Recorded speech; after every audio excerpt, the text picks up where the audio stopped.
आज हम बात करेंगे अल्लाह तबारक व तआला के अस्माए हुस्ना में से 49 यानी 49वां नंबर जी, और ये है अल-मजीद।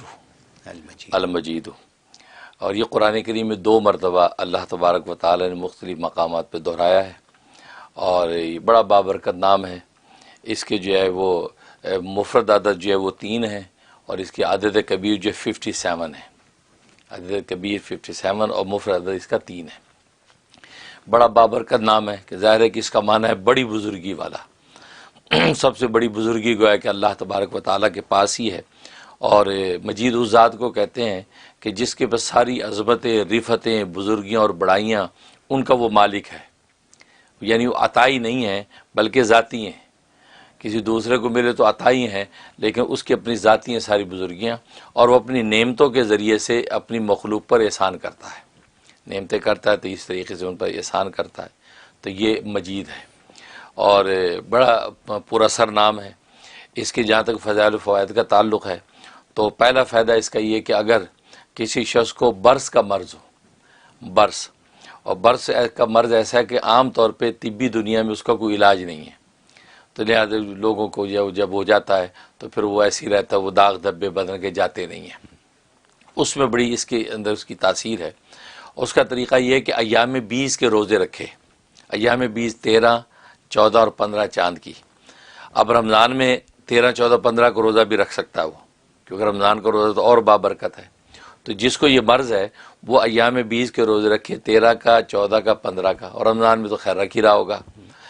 अब रखने के बाद जब इफ्तार का वक्त हो, तो इफ्तार का वक्त हो तो मैं उसकी तरतीब यूँ बना रहा हूँ कि असर के बाद 6 बजे के बाद उससे असर पड़ी तो असर के बाद वो इसका विर्द करना शुरू कर दे इफ्तार तक। अब जितना भी विर्द हो जाए, या मजीदू या मजीदू या मजीद, शुरू में 11 मरतबा दुरूद इब्राहिमी पढ़ ले, फिर या मजीदू का विर्द शुरू कर दे, इफ्तार तक मुसलसल इसका विर्द करता रहे। और उसके बाद जब इफ्तार का वक्त हो गया तो आखिर में जो है 11 मरतबा दुरूद इब्राहिमी पढ़ के पानी का गिलास सामने हो, उसके ऊपर दम करे और अपने बदन पे फूंक ले, और वो पानी जो दम किया उस पानी से जो है अपना रोज़ा खोले। तो 3 दिन ये कर ले। ऐसा मुजरब अमल है कि 3 दिन में इंशाल्लाह अल्लाह तबारक व तआला के रहम से वो फुलवारी का जो मर्ज़ है बर्स का वो रफ़ा हो जाएगा। सुभान अल्लाह। और रमज़ान में करने बहुत आसान है। आम दिनों में रोज़ा रखना दुश्वार अगर है तो रमज़ान का बाबरकत मौका है, तो ये इसका इलाज है। और दूसरा है कि कोई मूजी मर्ज़ है, ऐसा मर्ज़ है कि डॉक्टरों के पास उसका इलाज नहीं है, बस वो दवाएं दे के बस वो उसका ट्रीटमेंट करते रहते हैं, कोई ऐसा क्योर नहीं है कि भी वो ख़त्म हो जाए।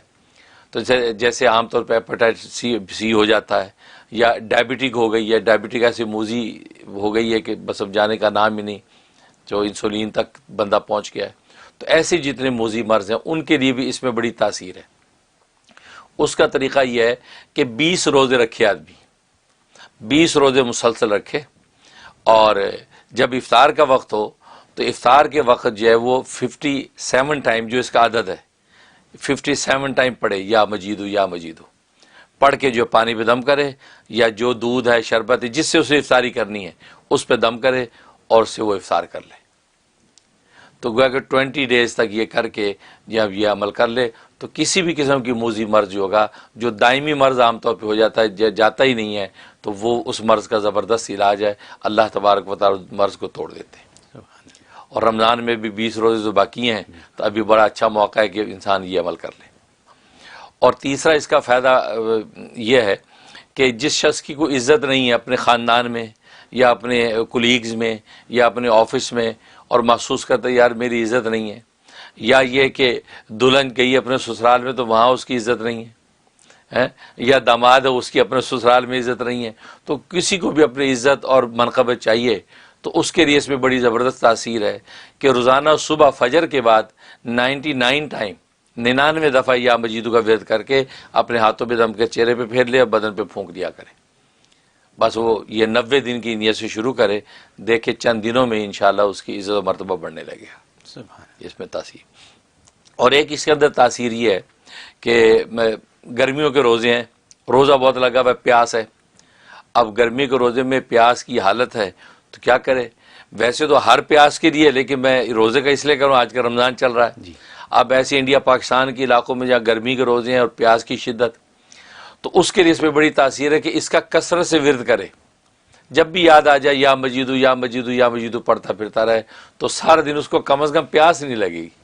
अच्छा, प्यास नहीं लगेगी। और रोज़े में आपको तो प्यास जान लेती है, खाने में तो फिर भी बंदा सब्र करता है, लेकिन प्यास उसके लिए बड़ी तासीर है कि अगर वो चाहता है कि यार मुझे प्यास न लगे तो या मजीदों का विर्द करे, अल्लाह तबारक व तआला उसकी प्यास को जो है वो ठंडा कर देते हैं और शिद्दत ख़त्म हो जाती है। सुभान अल्लाह। ये इसके अंदर तासीर। और एक तासीर इसके अंदर ये है कि आपका कोई मतलूबा काम है जो आप चाहते हैं मेरा ये काम हो जाए काम, और जिस बंदे से काम होना है वो बड़ा बद अखलाक है, बड़ा बद अखलाक जो है वो मुँह चढ़ा है और वो जल्दी से सीधी बात सुनता नहीं है, तो उसके लिए इसके अंदर बड़ी तासीर है कि इंसान जो है ये 57 को 3 के साथ ज़रब दे ले। 3 के साथ ज़रब दे के जितना आए उतना आदत उसने इसका विर्द करना है, या मुझे उस बंदे का तसव्वुर करके उतना विर्द करे और विर्द करके तसव्वुर में उसके ऊपर फूंक दे। अब उसके पास जाए इंशाल्लाह उसकी बद अखलाकी खुश अखलाकी में बदल जाएगी। सुभान अल्लाह। ये इसमें तासीर। और एक तासीर बहुत अच्छी है कि बच्चे हैं या हस्बैंड है, वाइफ है, घर का कोई फ़र्द है जिसके अंदर जो है कोई ऐसा मर्ज है कि जिससे उसके ख्यालात जो हैं वो अच्छे नहीं हैं। एक अमल है, नहीं अमल बाज़ अच्छा करता, ख्याल नज़रियात बुरे होते हैं, उसके ख्याल और नज़रियात बुरे हो गए हैं। अब उसको सुधारने के लिए, लाइन पे लाने के लिए इसमें बड़ी तासीर है कि उस शख्स के खाने पीने के ऊपर ये या मजीदू जो है वो 57 टाइम अगर दम नहीं कर सकते तो कम से कम उसके हर खाने पीने के ऊपर जो है वो 3 मरतबा दम कर दिया कर। या मजीदू 3 दफ़ा पढ़ा, फूंक दिया और उसको दे दिया। और ये 92 डेज़ की नीयत से शुरू करे, इंशाल्लाह उसके जो गलत नज़रियात उससे वो तायब हो जाएगा और नेक और अच्छे नज़रियात की तरफ आ जाएगा। सुभान अल्लाह। ये